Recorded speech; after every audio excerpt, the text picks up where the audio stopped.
Faradayren esperimentua ikusi baduzue, bideo horietan edo klasean egin genuenean, gogoratuko duzue korronte induzitua fluxu magnetikoaren aldaketaren ondorioz gertatzen dela.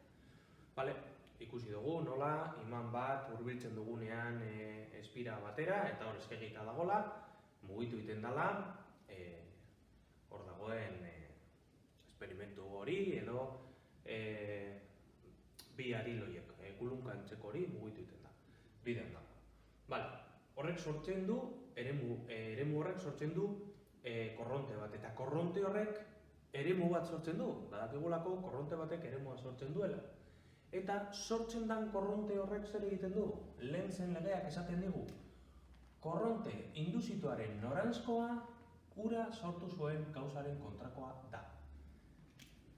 Korronte induzituaren noranzkoa ura sortu zuen gauzaren kontrakoa da. Eta ikusiko dugu nola baldin badago hazkunde bat,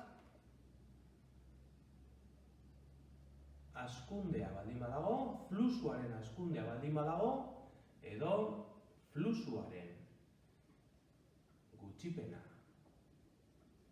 edo txikitzea baldin badago, sortuko da alde batera edo beste alde batera korronte elektrikoa. Hazkundea badago,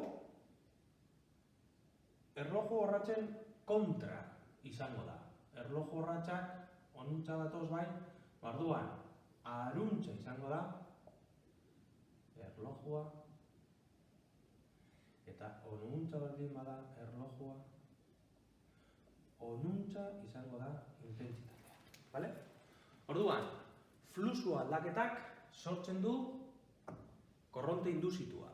Hori Faradayren esperimentuan ikusten dugu.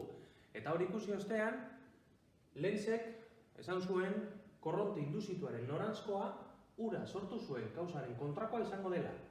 Fluxuaren hazkundea baldin badago, fluxuaren hazkundearen kontra joateko, erloju orratzen kontra joango da intentsitatea.